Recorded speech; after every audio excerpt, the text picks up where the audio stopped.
በስመ አብ ወወልድ ወመንፈስ ቅዱስ አሐዱ አምላክ አሜን። ይህን የሚሰሙ ጆሮቻችሁ የተመሰገኑ ናቸው። ድምፀ ተዋህዶ የኢትዮጵያ ኦርቶዶክስ ተዋህዶ ቤተክርስቲያንን ትምህርተ ሃይማኖት፣ ሥርዓተ እምነትና ክርስቲያናዊ ትውፊትን የሚያስተምር የሬዲዮ መርሃ ግብር ነው። ድምፀ ተዋህዶ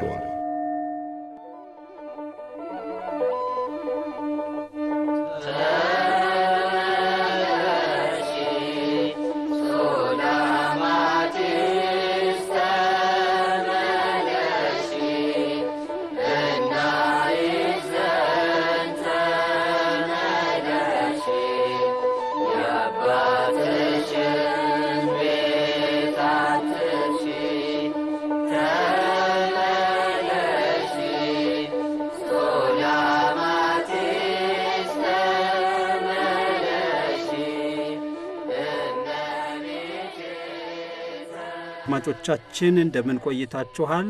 ይህ በኢትዮጵያ ኦርቶዶክስ ተዋህዶ ቤተክርስቲያን በሰንበት ትምህርት ቤቶች ማደራጃ መምሪያ በማኅበረ ቅዱሳን የሚዲያ አገልግሎት ተቋም እየተዘጋጀ ወደ እናንተ የሚደርሰው የድምፀ ተዋህዶ የሬዲዮ መርሃ ግብራችን ነው።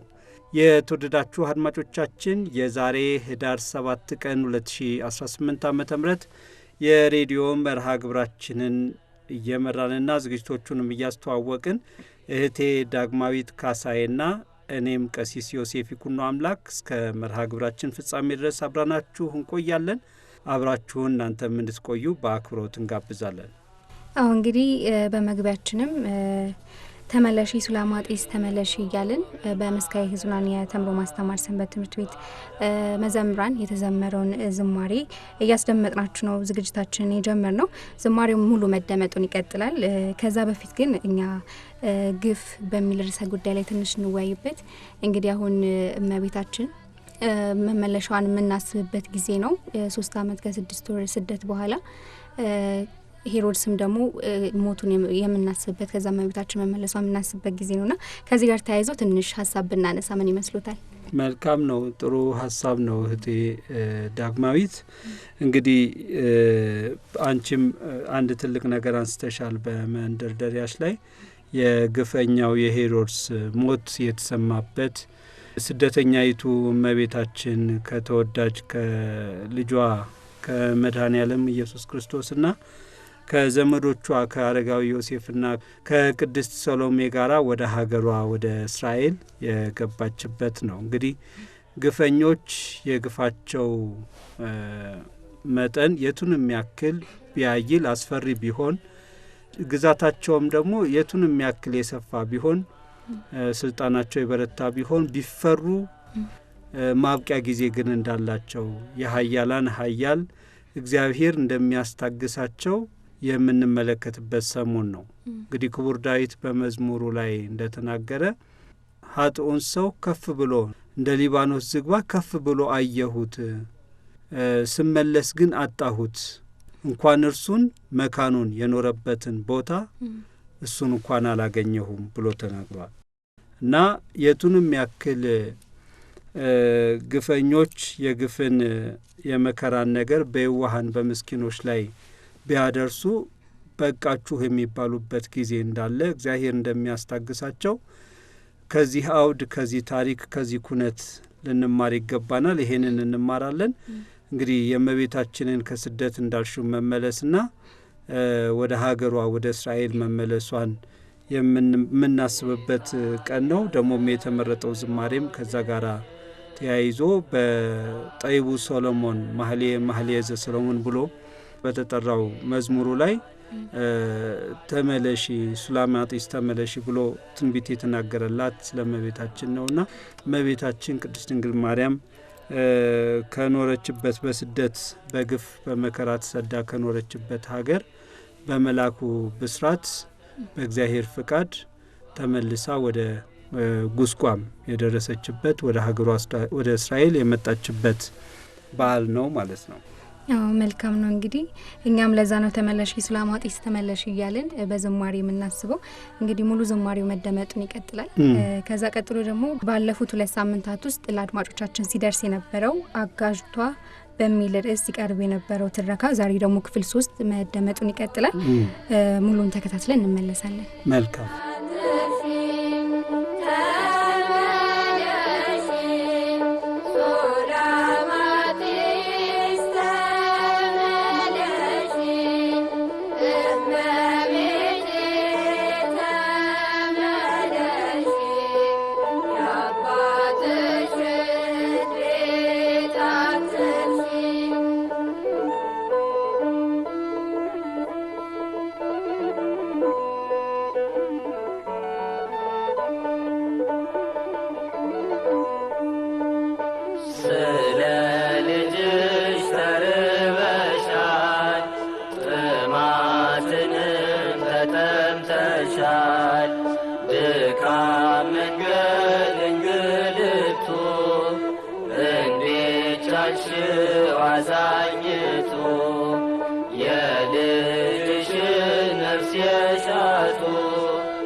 Yeah.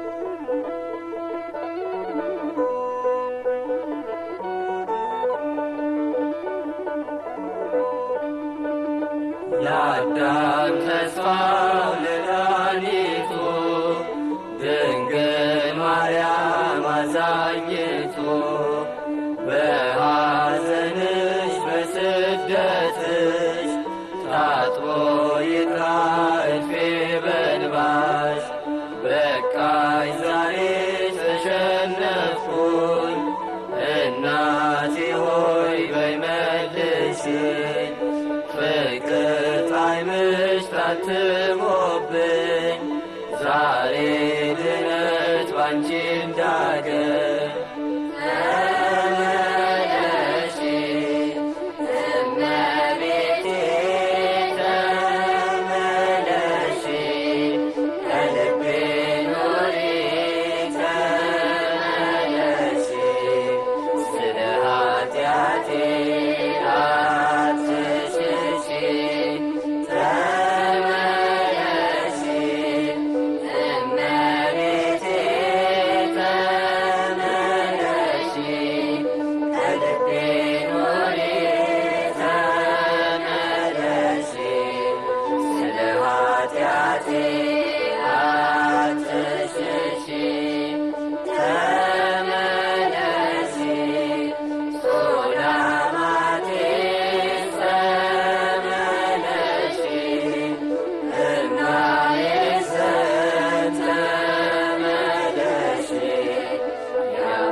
አጋዥቷ ደራሲ አስፋው ለገሰ። በጊዜ የመተኛት ልምዴን ለመቀየር ሞክሬ አልሆንልህ አለኝ። የዚያን ዕለት እንደ ልማዷ እስከ ውድቅት ሌሊት ተቀምጣ አምሽታ ልትተኛ ወደ አልጋችን መታ ልብሷን አውላልቃ አልጋ ላይ ልትወጣ ስትል አልቦሻል ተለቃለቂው አልኳት። በቃ ከዛሬ ጀምሮ ካንተ ጋር አልተኛም አለችኝ። በምን ምክንያት? ጠረንሽ ልክ አይደለም አልከኝ። እኔ አልወጣኝም። ለመታጠብ ሰንፈሽ ከሆነ ፎጣ ውሃ ነክረሽ ሰውነትሽን አብሹ። አላደርገውም። ይሄ ምን ይጎዳሻል? እዚያኛው አልጋ ላይ ከልጆቿ መሃል ገብታ ተኛች። ቅሬቷ ለዕለቱ መስሎኝ ነበር። አመረረች። ከዚያን ዕለት ጀምሮ የሆነ ነገር እንድታደርግልኝ ስጠይቃት አትዘዘኝ፣ ሰራተኛ አይደለሁም ትለኛለች። ይሄ ምን ማለት ነው አልኳት፣ አዲስ ባመጣችው ጠባይ ተገርሜ። ሚስት ትሆናኝ ብለ ወሰድከኝ እንጂ ሰራተኛ አልቀጠርከኝም አለችኝ ፍርጥም ብላ። ክፉኛ ሰይጣን እየፈተናት መሆኑን አስቤ በሐዘን ልንረዳዳ መስሎኝ የተጋባ ነው አልኳት። ከዚህ በላይ ምን ልሆንልህ? እቤት ውስጥ ነው የምትውለው። አጋዥ አላት። ጧት ተኝተሽ ሳለ ትቼሽ እወጣለሁ። ቁርስ ላብላ ምሳ ልቋጥርለት አትይም። ከስራ ስመለስ ተዘብዝፈሽ ወይም ጌም ስትጫወቺ ወይ ፊልም ስታይ ነው ማገኝሽ። ኖር ብለሽ ከተቀመጥሽበት አትነሽልኝም።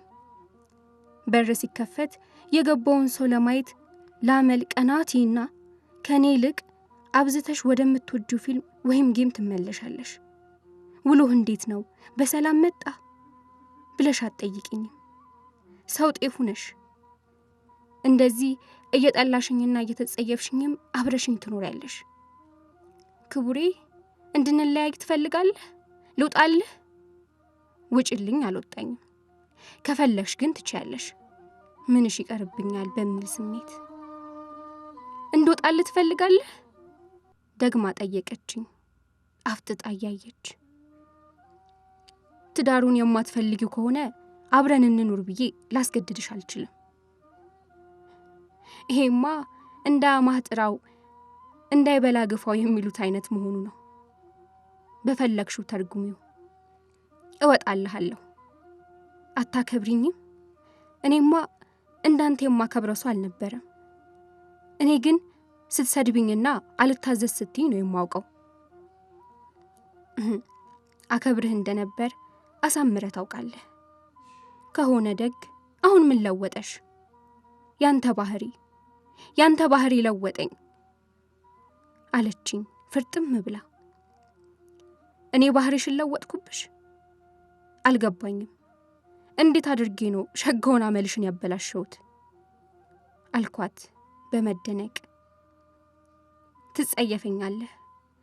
በሥርዓተ ቤተ ክርስቲያን ስላገባኸኝ እንዳትፈታኝ ጭንቅ ስለሆነብህ ብቻ ነው አብረኸኝ የምትኖረው። እንባዋ ጉንጯን ሞልቶ ኮለል እያለ ይፈስ ጀመር።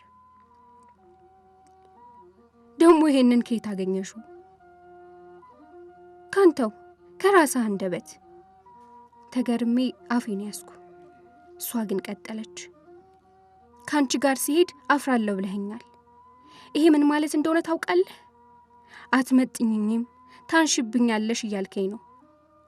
ልጆቼን ላሳድግ ብዬ እንጂ እንዲህ ሞራሌን እንክትክቱን እያወጣሁ አብሬ ልኖር አይገባኝም ነበር። የእንባዋ አወራረድ ባልዲ ሙሉ ውሃ አናቷ ላይ ከነበሉባት እንጂ ከትናንሽ አይኖቿ መንጭቶ የሚፈስ አይመስልም።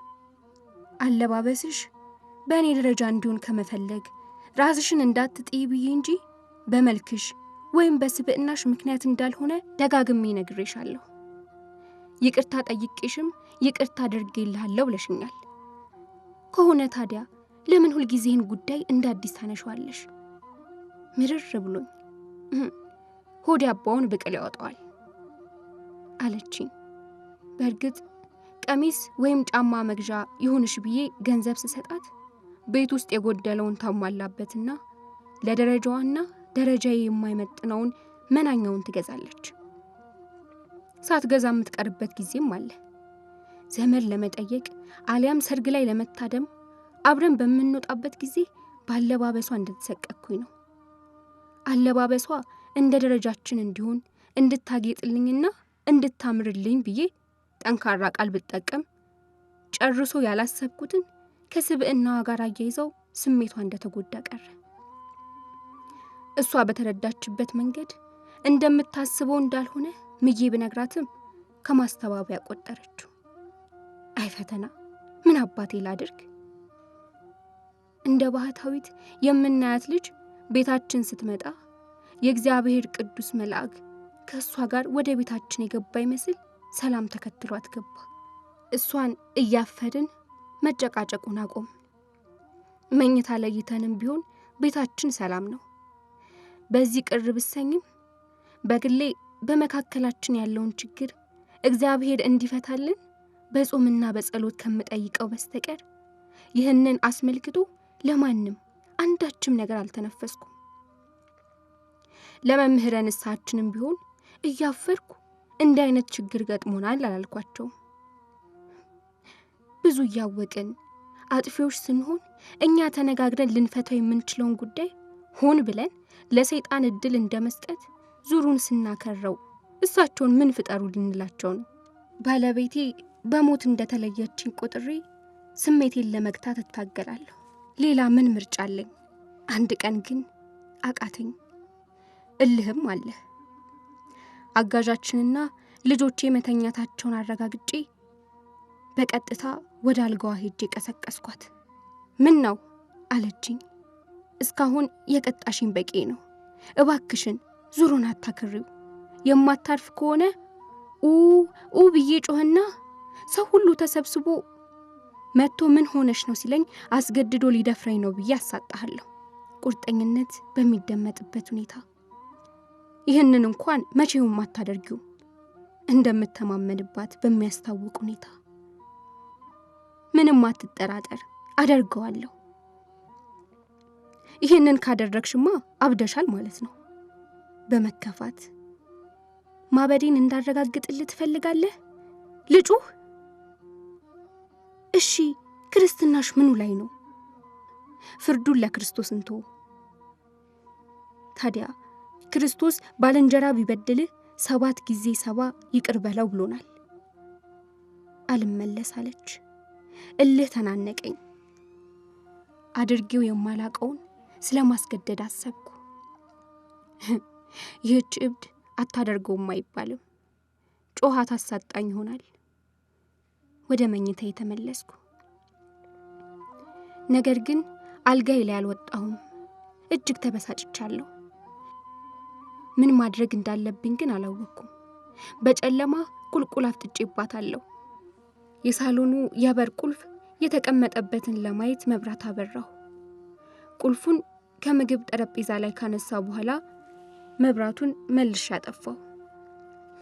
መብራቱን ባበራሁባት በዚያች ቅጽበት ግን አጋዣችን በደረቷ ተንበልብላ ተኝታለች። የሌሊት ልብሷ ከቋንጆዋ በላይ በመጠኑ መሰብሰቡን አስተዋልኩ። ቀይ እግሯ በጣም ያምራል። ሰውነቷ የለመለመና ድንቡሽቡሽ ያለ ነው። ሆዷን በረሃብ የቀጣች በቀን አንድ ጊዜ ብቻ የምትመገብ ልጅ እንዴት እንዲህ ድንቡሽቡሽ ያለ ሰውነት ሊኖራት ቻለ ስላሰብኩ የደስ ያላት ጽድት ያለች ስትሆን እድሜዋ 22 ወይም 23 ዓመት ቢሆን ነው። እኔ ቤት ከመግባቷ በፊት ገዳም እንደነበረች ሰምቻለሁ። ለኔ መሰለኝ ልትመነኩስ ሽታ ትንሽ ቆይተሽ ተመለሺ በማለት አባቶች አልቀበል ብለው እንደመለሷት ነው። እሷ የነገረችኝ ግን ገዳም መቆየቷ እውነት ሆኖ የመመንኮስ ሐሳብ ኖሯት ሳይሆን የጤና እክል ገጥሟት ጠበል ለመጠመቅና በአባቶች ጸሎት ለመታገዝ ብላ ገዳም እንደገባች ነው። መብራቱን ያጠፋሁት ቢሆንም ሶላሩ ብርሃን እየሰጠ ነው። የማያስነብብ ደካማ ብርሃን ቢሆንም ከሳሎን ውስጥ ያለውን ነገር እንደ ልብ ያሳያል። አጋዣችን ፍጹም ሰላም የተሞላውን እንቅልፍ ተኝታለች። እስከ ዛሬ ያላስተዋልኩት ቀይ እግሯ እጅግ ያምራል። አማረችኝ። ቶሎ ብዬ መብራቱን አጠፋሁ። ራሴን ስለፈራው ተቻኩዬ ከቤት ወጣሁ። ከባለቤቴ ጋር የተጋባነው በቅዱስ ቁርባን ነው። ማግባት በሚገባኝ እድሜ ላይ አይደለም ያገባሁት። ትምህርቴን ላደላድል ስል ወደ ትውልድ አካባቢ ወደ አዲስ አበባ ሳልመለስ በፊት አይሆንም ስል ከዚያም በኋላ ኑሮዬን እስከማደላድል ስጠብቅ እድሜ ይሄዷል። ይህን ሁሉ ዓመት ግን ከሴት ርቄ ንጽህናዬን ጠብቄ ነው የኖርኩት። ካገባኋትም በኋላ እንዲሁ የምሄድበት ቦታ አጥቼ እንጂ ስለ ባለቤቴ እልህ እኔ አሁን በዚህ ሰዓት ንጽህናዬን አጉድፌያለሁ። ያስጨነቀኝ ነገር እንደ ባህታዊት የማያትን የመንፈሳዊ ሕይወት አብነት አድርገ የምታየኝን አጠገብ ያለችውን ይህችን ቅድስት ልጅ ላለማርከስ ነፍሴን እጅግ አስጨነኳት። እልህ የተባለ እርኩስ መንፈስ ተጠናውቶኝ የልጅቱን ውበት እያደነኩ ነው። የሆነ ኃይል ወደ ሳሎኑ ይስበኛል። ከዚህ ስሜት ለመውጣት እታገላለሁ። በትምህርተ መስቀል አማትባለሁ። ጸሎተ እግዝእትነ ማርያምና አቡነ ዘበሰማያት ደጋግሜ ጸልያለሁ። ርኩስ ውዱቅ ሩቅ የሆንክ ጠላቴ ሰይጣን ሆይ ሂድልኝ ከኋላዬ አማትብበታለሁ። እስከ ዛሬ ባህልዮ ከምፈተነው በስተቀር ሌላ ሴት ስለመተኛት አስቤ አላውቅም ነበር። ዛሬ ግን ሐሳቡ ጠነከረ። ወደ ገቢር ለማደግ እየተቃረበ ነው።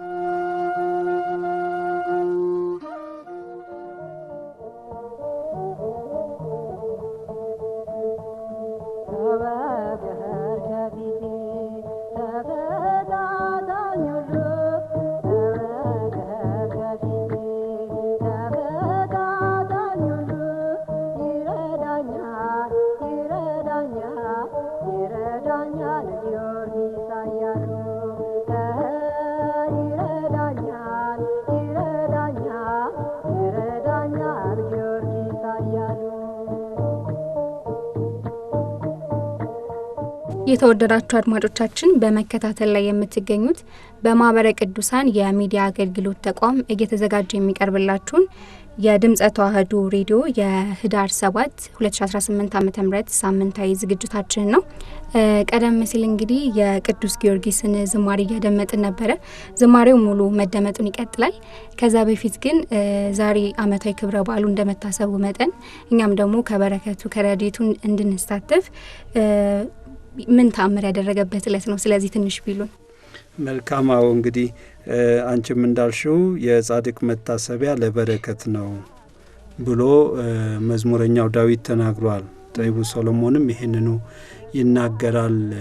በረከታቸው ለዘላለም የማይቋረጥ መሆኑ አባትና ልጅ ሁለቱ ነቢያት ዳዊትና ሰሎሞን ተናግረዋልና ጻድቃንን፣ ሰማዕታትን፣ ሐዋርያትን፣ ደናግልን በአጠቃላይ እግዚአብሔር ያከበራቸውን እነሱም እግዚአብሔርን በሃይማኖታቸው በጽናታቸው ደስ ያሰኙትን ቅዱሳንን ማሰብ ማዘከር አንዱ የክርስትና ተግባር ነው። የክርስቲያኖች የዘወትር ጠባይ ሆኖ የሚፈጸም ነው።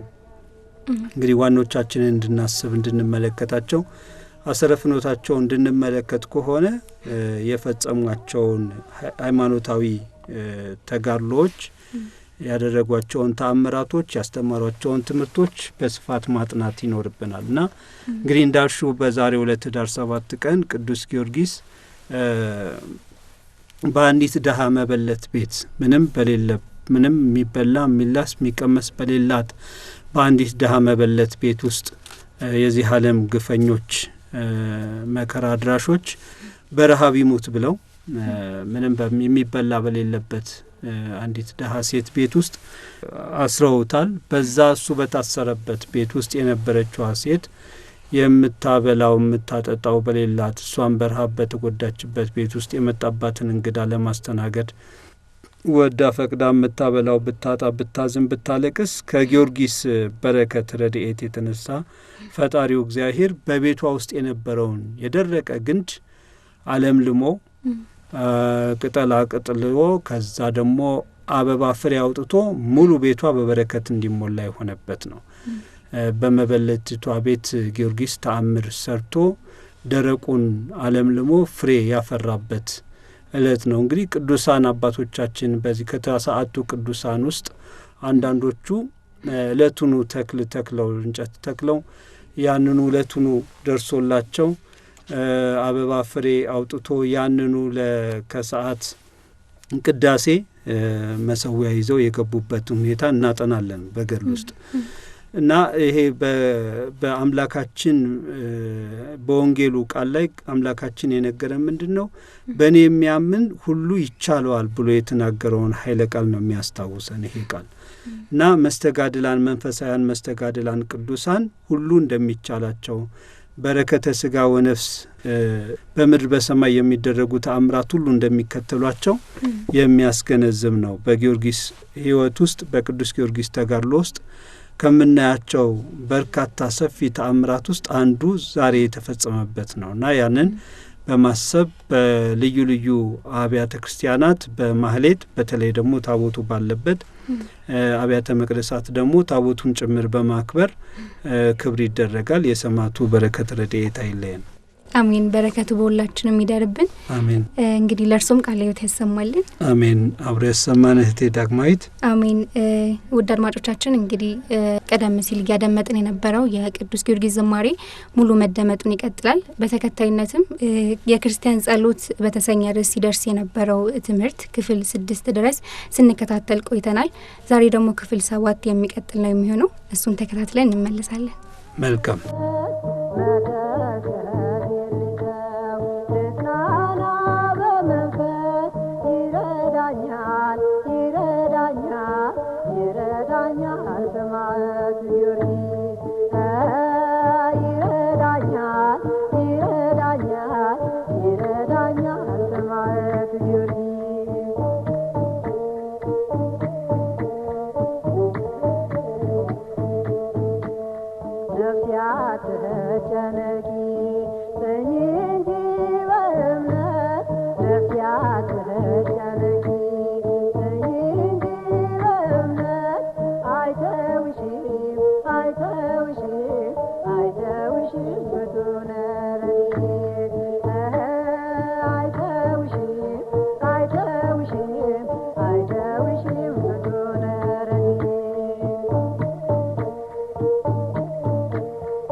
ይረዳኛ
የክርስቲያን ጸሎት እንዴት የትና ምን እንጸልይ?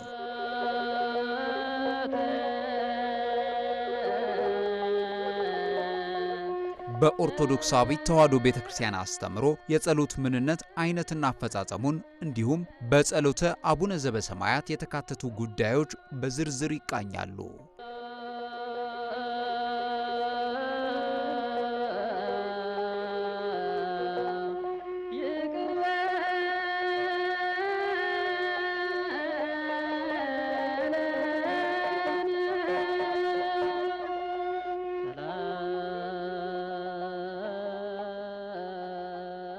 የክርስቲያን ጸሎት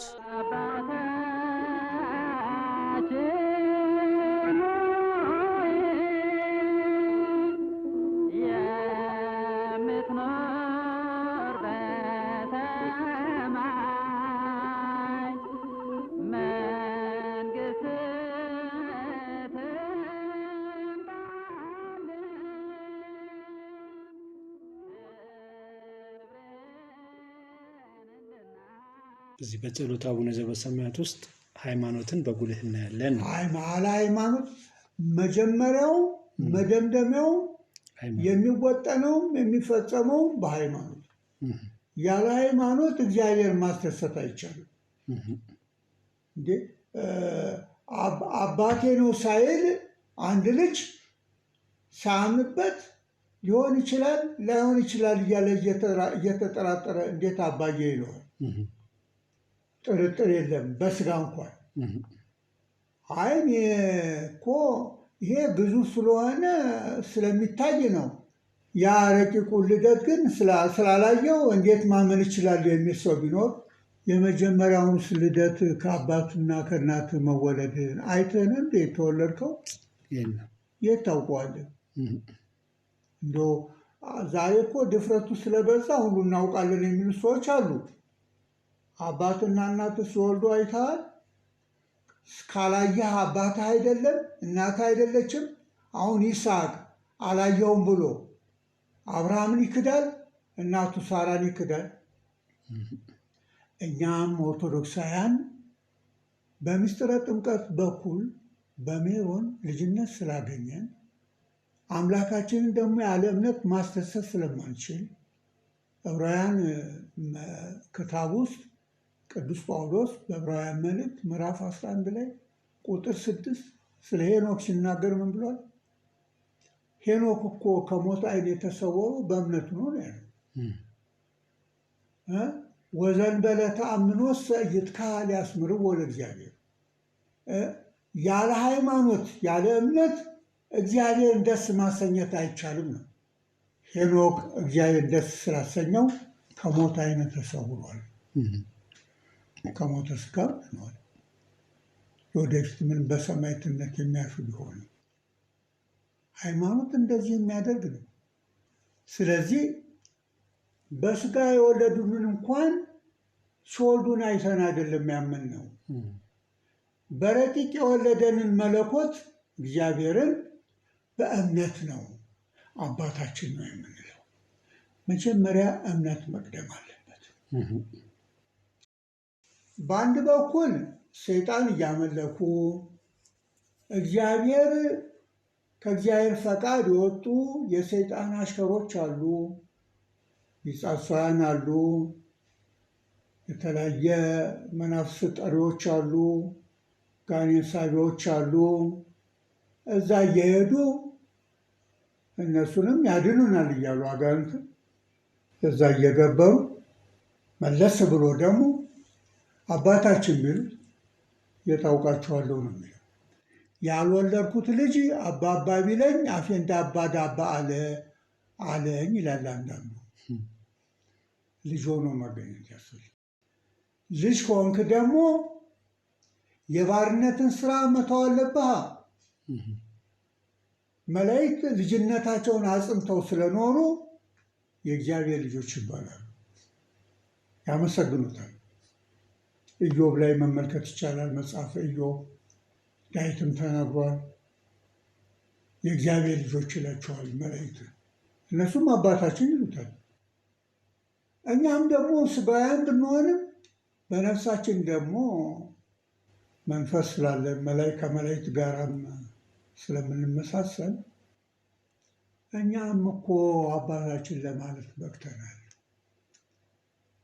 እኛ እንደ ታናሽ ወንድሞች እህቶች፣ መላእክት እንደ ታላቅ ወንድሞች ሆነው ለእኛ የተደረገው ነገር ሁሉ ለራሳቸው እንደተደረገ አድርገው እልል ይላሉ፣ ደስ ይላቸዋል። የእኛን እውቀት አይፈልጉም። ለዚህ ነው በብሉይ ኪዳንም ሆነ በአዲስ ኪዳን በተልእኳቸው ሁልጊዜ እኛን የሚረዱ ከልጅነት እንዳንወጣ ነው የሚጠብቁ።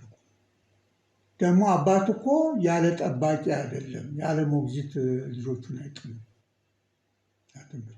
ሞግዚት ያስፈልጋል። መላእክት እንደ ሞግዚት ይጠብቁ። አሁን ስለ መላእክት ለመናገር አይደለም።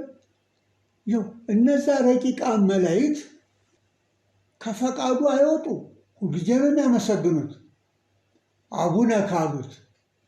እኛ ደግሞ ምስኪኖቹ አቡነ ስንል ምን ያህል ጸጋ እንደተሰጠን በትኩረት መመልከት አለብን። እኛ እንግዲህ ስለምንቸኩል ስጋውያን ስለሆን አባታችን ሆይ በሰማይ ብለን እንቸኩላለን። የሚያስቸኩል የስጋ ፈቃድ አለብን፣ ግን በውስጣችን እናምናለን።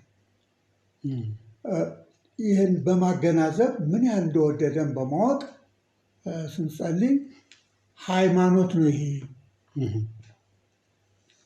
ሃይማኖት ነው።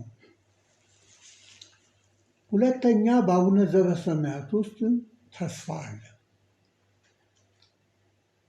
እንግዲህ የሰው ልጅ በስጋ እንኳን ለመኖር ተስፋ ያስፈልገዋል።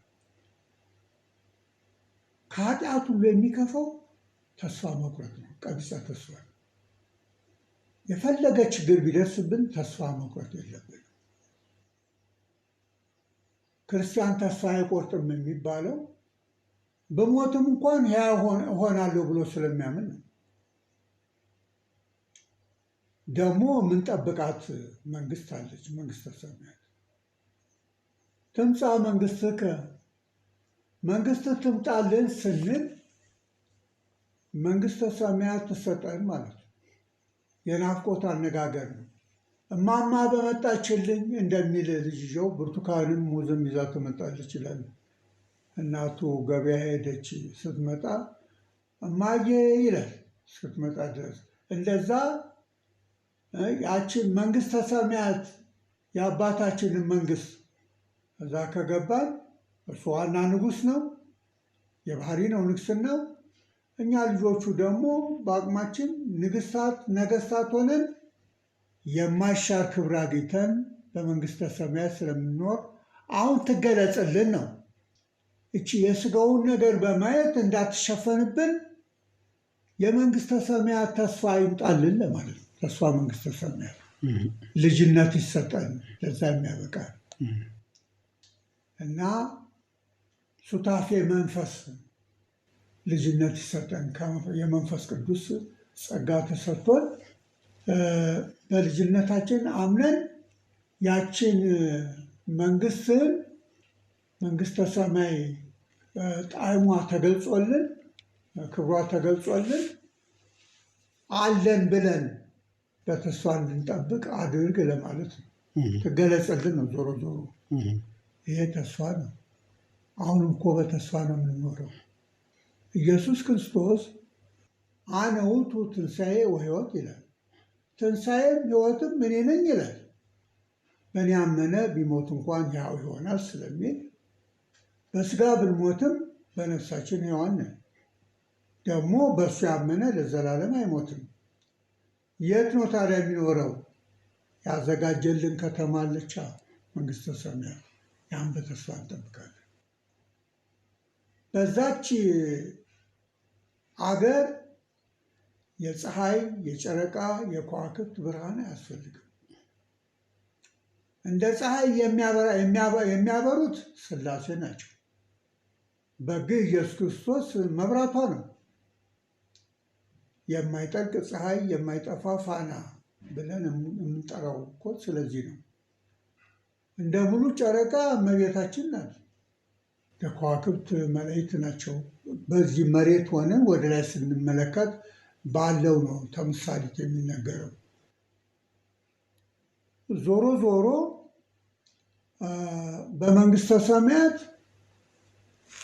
ክረምትና በጋ የለም፣ መጻውና ጸደይ የለም፣ መዓልትና ሌሊት አይፈራረቅም፣ ሁልጊዜ ብርሃን። በደስታ ላይ ደስታ እንጂ ሐዘን አይከተለው፣ እንባዎች ሁሉ ይታበሳሉ። ይህም በራዕየ ዮሐንስ ምዕራፍ 21 ላይ መንግስተ ሰማያትን በምሳሌ እንዲህ ቁልጭ አድርጎ እንዳማረች ሙሽሪት ለባሏ እንዳጌጠች አድርጎ ደገኛው ባለ ራእዩ ዮሐንስ አቡቀለምሲስ የምንለው ቅዱስ ዮሐንስ በራዕየ ዮሐንስ በደንብ አድርጎ ነግሮናልና ታጓጓለቻች። ስለዚህ አሁን በናፍቆት መንግስተ ሰማያት ትሰጠን ትገለጽልን ለማለት መንግስት ትምጣልን ትምጻ መንግስትከ እንላለን። የዚህ ዓለም መንግስትማ ምን ይሰራል? ያልፋል። ዳዊት ሰለሞን ነግሰው ነበር፣ አለፈው። በዓለም ላይ ሰዎች ሌሎችን ለመግዛት እድሉ ገጥሟቸው እንግዲህ ነገስታት ሆነዋል። ስማቸውን በተለያየ ቢጠሩ ያልፋል። ዘላለማዊ መንግስት የሥላሴ ብቻ ነው፣ በመንግስቱ ሽረት የሌለበት። ያቺ ከተማ ደግሞ መናገሻው ከተማ ስለሆነች መንግስተ ሰማያት ለልጆቹ አዘጋጅቷል። ዓይን ያላያት ጆሮ ያልሰማት በሰው ልቦና ያልታሰበች ስለሆነች የዚህ ዓለም ነገር ጎደለብን ብለን እየየ እንዳንልን የእግዚአብሔር ልጆች ከሆን የዚህ ዓለም ያልፋል፣ የማያልፈውን ግን ርስት እንወርሳለን። እሱም እኮ በተስፋ ነገረ ለአባቶቻችን ለሐዋርያት ነግሯል። ለምሳሌ ዮሐንስ ወንጌል ምዕራፍ 14 ላይ ኢይደንግሥክሙ ልብክሙ አላቸው ሐዋርያትን፣ ልቡናቸው አይሸበርባቸው። እንግዲህ እሞታለሁ ስላለ አዝነዋል። ልቡናችሁ አይሸበርባቸው፣ አትፍሩ። ብዙ የሚያስፈራ ነገር አለ በዓለማችን። እንግዲህ በጎች ካሉ ተኩላዎች በጎቹን ለመብላት ያሰፈስፋሉ። ዶሮ ካለ ጭልፊትና ገደም ዶሮ ለመውሰድ ጫጩት ለመንጠቅ ወደኋላ አይልም። ይሄ ነው የዓለም ነገር። ክርስቲያን በተኩላዎች መካከል ነው የሚሄደው። እዛ ያመጣሁት ምንድን ነው? ጌታ እመኑ ቤ ወእመኑ በአቡዬ፣ በእኔ እመኑ በአባቴ እመኑ። በአባቴ ቤት በመንግስተ ሰማያት ብዙ ማረፊያ አለ፣ ታርፉበት። እንዶ የቤት ችግር የለም።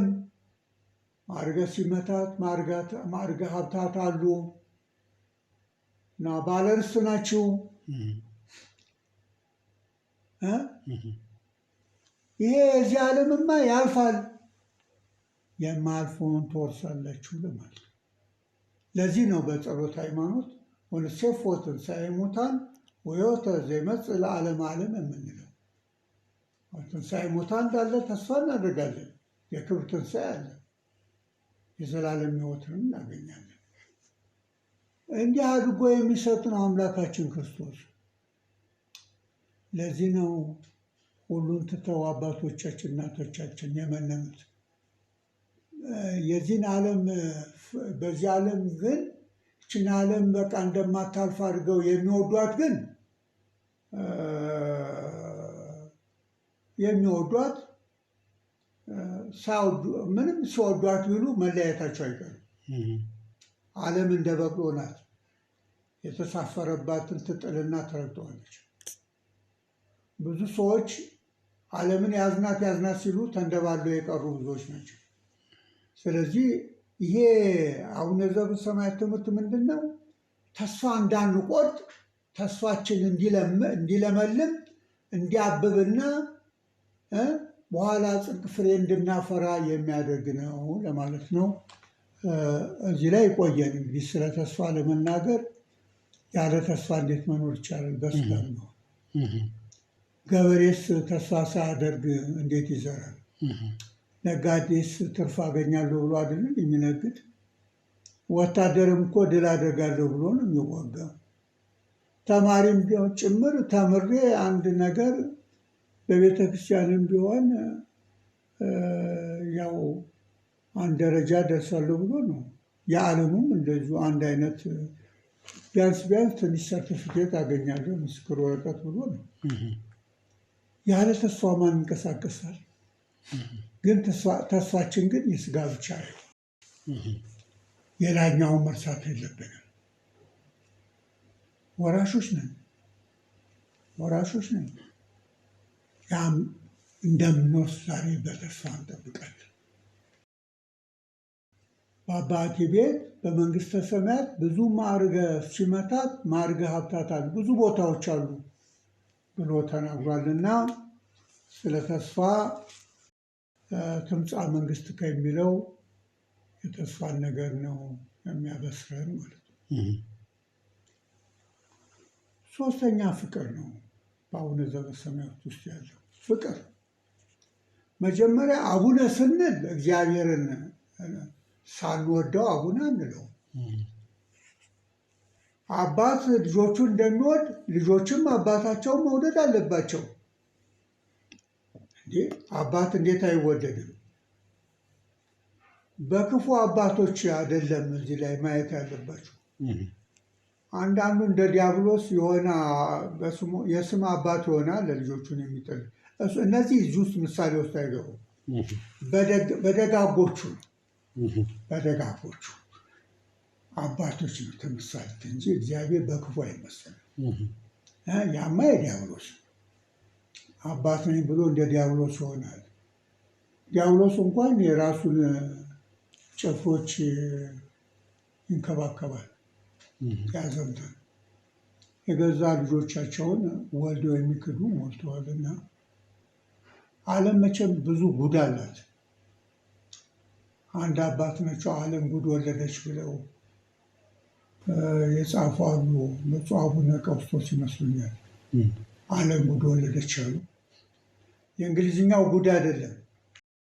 አረ ብዙ ጉድ አለ በዓለማችን። ራሳ ይዞ ያሰኛል። ደግሞ ዓለም ተስፋ የምታስቆርጥ ነው። ግን ማለፏ በች ሰው ታሞ አይቀርም፣ ይፈወሳል። ታስሮ አይቀርም፣ ይፈታል። ተሰዶ አይቀርም፣ ይመለሳል። ዛሬ ረሃብ ቢሆን ነገ ደግሞ ጥጋብ ይመጣል። ስለዚህ ተስፋ መቁረጥ ትልቅ ኃጢአት ነው። እንኩሉ ኃጢአት የሀኪ ቀቢጸ ተስፋ ይላል። ተስፋ መቁረጥ አይገባም። እንግዲህ ያንን በተስፋ እንድንጸና የሚያደርገን ደግሞ ፍቅር ነው። መጀመሪያ ፍቅር እግዚአብሔር ነው፣ አቡነ እንላለን። ሁለተኛ ፍቅረ ቢጽ ነው። የእግዚአብሔር ልጆች ስለሆን የእግዚአብሔር ልጆች መውደድ አለብን። መላእክትም የእግዚአብሔር ልጆች ናቸው። እኛም ክርስቲያኖች የእግዚአብሔር ልጆች ነን። እርስ በርሳችን መፋቀር አለብን። ያደረግነው መስቀል የፍቅር ምልክት ነው እንጂ የጥላቻ ምልክት አይደለም። የእግዚአብሔር ልጅ ኢየሱስ ክርስቶስ በመስቀል ላይ ተሰቅሎ የፍቅሩን ብርሃን አብርቶልናል።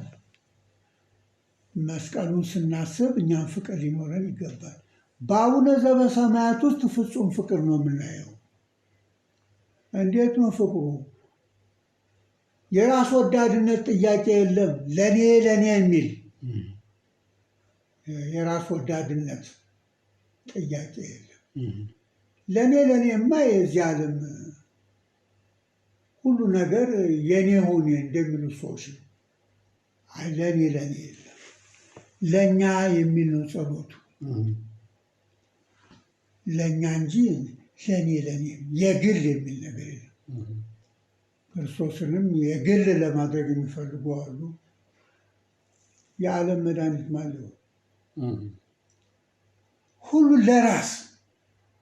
ለራስ ቆርሶ ያሳንሱ ከራስ በላይ ነፋስ እንደሚባለው አይደለም። የራስ ወዳዶች ጸሎት አይደለም። ክርስቶስ እኮ ሊያካፍል ነው የመጣው። ሕይወቱን እኮ ነው የሰጠ። ልጆቹም ጭምር ለራሳቸው ብቻ ማሰብ የለባቸውም፣ ሌሎች ማሰብ አለባቸው። እሱን የምንከተል ከሆነ አባታችንም ምንም ስህተት አይገጥመንም፣ በብርሃን ነው የምንመላለሰው። ነገር ግን በጥላቻ ውስጥ ከሆን ግን ፍቅር ከሌለን የቃየል ልጆች ነው። ምንም አቤልን ብንገድል ተመቸም ብለን የአቤል ደም ጮኋል። የአቤል ደም ጮኋል። ደመ ሰማዕት ነው። ቃየል ግን ወዮለት፣ ተቅበዝባዥ ነው የሚሆነው። ውስጥ ጥላቻ ሳይኖር ወንድምንና እህትን ወደ ማጥፋት የሚገፋፋ ነገር የለም፣ መክፍያ የለም።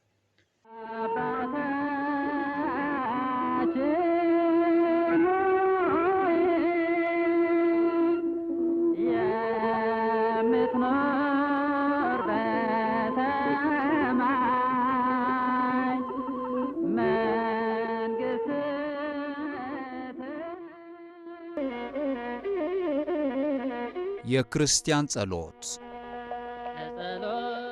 እንዴት የትና ምን እንጸልይ?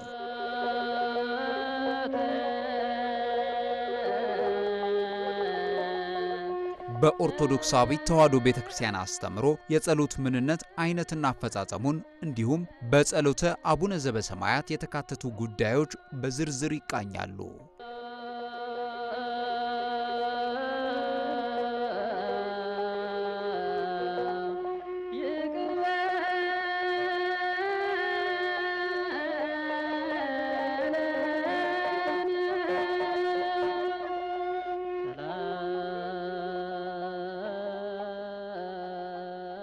የክርስቲያን ጸሎት